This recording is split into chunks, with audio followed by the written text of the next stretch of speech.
शरीर से मुक्त होकर हमें परम पद की प्राप्ति तक पहुंचना है। करने को जो कुछ भी बातें चल रही है, अंत तो ध्येय यही है, शरीर स्वस्थ रहे ऐसा नहीं, लेकिन शरीर के लिए जो एक्स्ट्रा पाप करने पड़ते हैं वो पाप हमारे पर।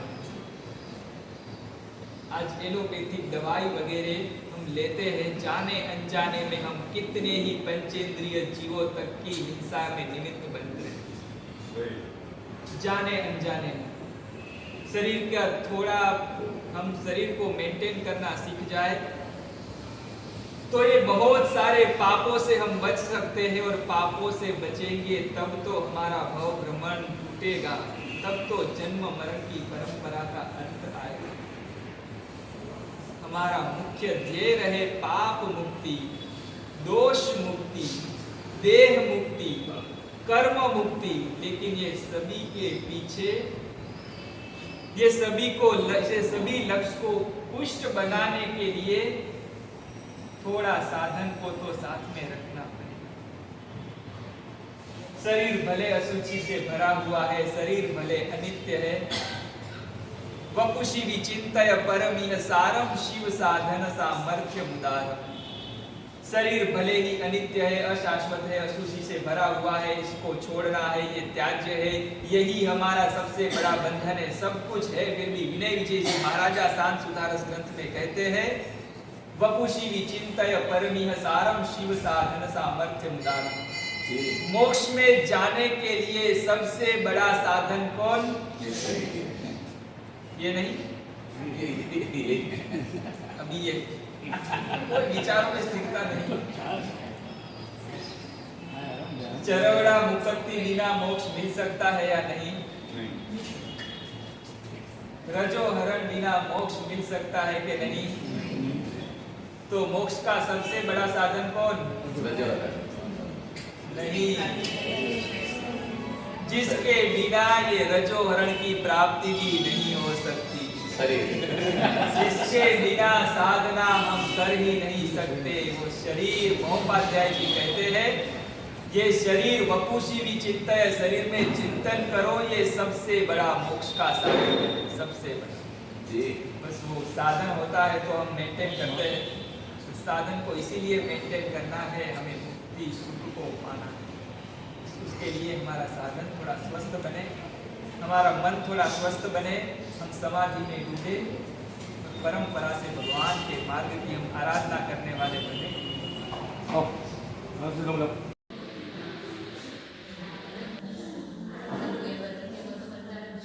जैसे बालक की सलामती की जवाबदारी मम्मी के सिर पे होती है, वैसे ही साधु साध्वी की जवाबदारी ग्रस्त, उनका शरीर कैसा होना चाहिए, उनके शरीर को कैसे डिस्टर्ब नहीं होना चाहिए, वो सब जवाबदारी ग्रस्त लोगों की होती है। आजकल साधु साध्वी को भी बहुत फरियाद होती है कि हमारा पेट बिगड़ा हुआ है, हमारा सर बिगड़ा हुआ है, और थोड़ा सा कुछ प्रॉब्लम होता है तो डॉक्टर के पास चले जाते हैं। लेकिन आपने इतना अच्छा समझाया हमको कि अभी हमको कभी भी हम इतने दिन से एसिडिटी की दवा ले रहे थे, लेकिन आपका जब आपने सेमिनार में इतना सरल और ईजी भाषा में आपने इतना अच्छा समझाया, इससे हमको भी लगा आज हमारे सब साध्वी जी महाराज साहब ने एसिडिटी की दवा भी छोड़ दी। शरीर जब तक अच्छा नहीं रहेगा तब हम आराधना भी नहीं कर पाओगे, और मोक्ष की प्राप्ति करना है तो पहले नंबर शरीर को डिस्टर्ब नहीं करना चाहिए। शरीर के साथ साथ ही जैसे जैसे आगे बढ़ना है तो मोक्ष की आराधना ही होगी। जैसे एग्जाम्पल, 5 करोड़ का बंगला सामने है, BMW गाड़ी भी सामने है, 500 करोड़ के मालिक हैं, ये सब होने के बाद भी हमारे शरीर में कैंसर का रोग होगा तो हमको ये कैंसर का रोग भी अच्छा नहीं लगेगा। इसलिए ये सब 500 करोड़ होने के बाद भी हमको 500 करोड़ ये सब सामने दिखेगा, लेकिन ये सब चीज़ें अच्छी नहीं लगेगी। सबसे इम्पोर्टेंट चीज़ है शरीर का स्वास्थ्य। मोक्ष की प्राप्ति करनी है तो शरीर अच्छा होगा तो ही हमको मिलेगा। आपने इतना अच्छा थीम बताया हमको कि हम जगह जगह पर जाकर आपका प्रचार करेंगे और सब साधु साध्वी को हम ऐसे कहेंगे कि आप एलोपैथिक हो कि आयुर्वेदिक दवा, लगभग साधु साध्वी एलोपैथिक पे जाते हैं और कोई बोलते हैं आयुर्वेदिक पे जाएंगे, कोई बोलते हैं होम्योपैथिक में जाएंगे। छोटा सा कुछ प्रॉब्लम आए तो डॉक्टर को बुलाते हैं, लेकिन हमने आज से निर्णय लिया है कि आपका जो सेमिनार सुनने के बाद हम इस सब थीम पे नहीं जाएंगे, एक भी डॉक्टर की सलाह नहीं लेंगे। आप आपके थीम के अनुसार चलेंगे, हमारे जीवन में सुधार होगा। बस ऐसे ही मनुष्य जन्मों को सफल बना के हम सब साथ में मोक्ष की प्राप्ति करेंगे, हमारी भावना। अनंत कीर्ति महाराज साहब की शिष्य नंदी प्रभा, नंदी वर्धना स्थिति विराजित साथी भगवान को कोटि कोटि वंदन, विराजित भाई और बहनों को प्रणाम। देखिए, ये आज यहाँ जो बैठे हैं बहुत लकी है। इतना ही लकी नहीं, मुझे लगता है कि मैं बहुत दुनिया में बहुत समझदार लोग हैं, जितने आप जितने समझदार मेरे ख्याल से बहुत कम लोग। क्यों? नहीं तो इस तरह की इस शिक्षा में आना बहुत मुश्किल है, और वो भी आप मंडे जैसे वर्किंग डे में आए हैं। क्यों? देखिए, दुनिया में कुछ चीज़ें बहुत घटती जा रही है, इतनी फास्ट घट रही है, कभी भी विचार आता है क्या होगा करके। एक तो प्रेम घट रहा है, दूसरी हित शिक्षा घट रही है। मुझे दिख रहा है बहुत हित शिक्षा बहुत कम हो रही है। पहले तो क्या था, वडीलों से अपने को मिलती थी, अभी वडीलों के पास भी टाइम नहीं है। मैं भी वडील हूँ, उनके पास भी टाइम नहीं है, तो हित शिक्षा देने वाले बहुत कम है। देखिए, गुरु भगवान तो देते ही है, उनका तो जब दीक्षा ली है तो दीक्षा आपके लिए भी ली है और अपने लिए भी दीक्षा ली है कि भाई संघ का कल्याण, धर्म का कल्याण करना करके। तो उनके तो सामने कोई है नहीं, फिर भी आज जो अपने सामने,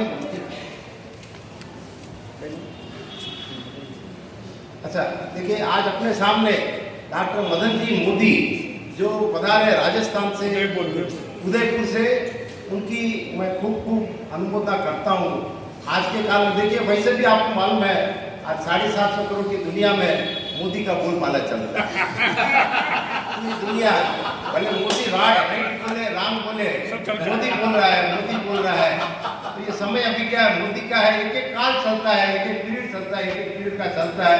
आप वो पीरियड का भी आप समझ सकते हो कि काल का कितना प्रभाव होता है। पर मोदी जी से हमने कल देखा, कल सुबह तीसरा सेशन है, शाम को चौथा सेशन है। तो इतनी महत्वपूर्ण बातें कही आज के लिए, तो इसकी बहुत जरूरत है। देखिए, शायद जी ने धर्म की दृष्टि से कहा, बहुत अच्छी बात है। तो उन्होंने भी यही कहा कि आखिर सबका मूल शरीर है। पर आज मैं देख रहा हूँ बहुत घरों की और बहुत विचित्रता, इतनी खान पान में, शरीर में वगैरह। आदमी एक ही दिमाग में बैठा, क्या है, डॉक्टर के पास जाऊँगा, इलाज करा लूँगा, अमेरिका चले जाऊँगा, इलाज करा लूँगा। ये सब बहुत, जो आपकी जो अपनी भावना थी, कोई ने सभी भावना को उड़ा दिया है। ये सब आपकी भावना सब उड़ गई है कि भाई आप उधर जाके इलाज करा लोगे। कोई ने कहा कि कुछ इलाज कुछ कोई अमेरिका में नहीं होगा, तुमको इधर ही कराना पड़ेगा। वो भी तुम्हारा अगर पुण्य तेज होगा तो आपको डॉक्टर मिलेगा, और डॉक्टर भी मिलेगा तो आपके पास आएगा। तो इसके लिए एक पहले तो आप भावना मिटा दीजिए। तो इसके लिए खास करके जो मोदी जी ने बात कही है, इतनी महत्वपूर्ण बातें कही है, जिसको हमें जरूर धीरे धीरे अपने ज़िंदगी में लाना चाहिए। और मोदी जी का खास बहुमान करने के लिए आप आज, मुझे तो देता नहीं, खास करके ये जो आगेवान जो मोदी जी को यहाँ बुलाए और मोदी के रखे, उनकी भी मैं खूब अनुमोदना करता हूँ। खास करके रमीला बहन का, मुझे मालूम है 4-5 दिन पहले रमीला बहन ने यहाँ बात कही थी। उनका विचार था उनके वो मंडल के जगह पे रखने का। फिर ये भावना हुई कि यहाँ रखोगे तो साधु साधियों को भी लाभ मिलेगा करके। और मैं मोदी जी की खास विनती करता हूँ, आप जो बड़े बड़े तीर्थ है, संकेश्वर, अहमदाबाद, सूरत, पालितना है, वहाँ जरूर आप मौका देके आप रखिए। क्यों? बहुत सी चीज़ें क्या होती है, अपन साधु साधे अपने दो को जाते हैं तो वो बोलते हैं कि ये कल्पता है, ये नहीं कल्पता है। वो चीज़ें दिमाग में अच्छी तरह उतरती है। तो आपकी बहुत सी बातें हमें साधु साधु से भी प्रेरणा मिलेगी। और वैसे तो शास्त्र में कहा गया है, कोई चीज़ मुझे लगता है कि कोई नई चीज़ नहीं है, नया चीज़ तो क्या अपने डेवलप किया है। शास्त्र में तो सही चीज़ लिखी हुई है, पहले से सात्विक चीज़ लिखे हैं। तो ये बहनों के थ्रू, अब गोचरी के थ्रू भी बहुत सी चीज़ें अपने को जानने को मिलेगी। तो मोदी जी का बहुमान वही होगा, जरूर शाम को आते वक्त, आज शाम को हमारे ट्रस्ट की तरफ से मोदी जी का बहुमान होगा। ये बहुमान वास्तविक बहुमान तभी होगा, आप आते समय एक जने को साथ में लाइए, तो कोई नहीं मिले 5 साल के बच्चे को भी साथ में लाइए। तो कल से मैं देख रहा हूँ मोदी जी एक ही बोल रहे हैं कि इधर संख्या है, इधर नहीं है, उधर नहीं है। भले संख्या के हिसाब से भी जरूर आते शाम को लाइए। एक भी अगर वो सेशन सुनेंगे, आप शाम का अगर 2 घंटे का या आधा घंटे का 1 घंटा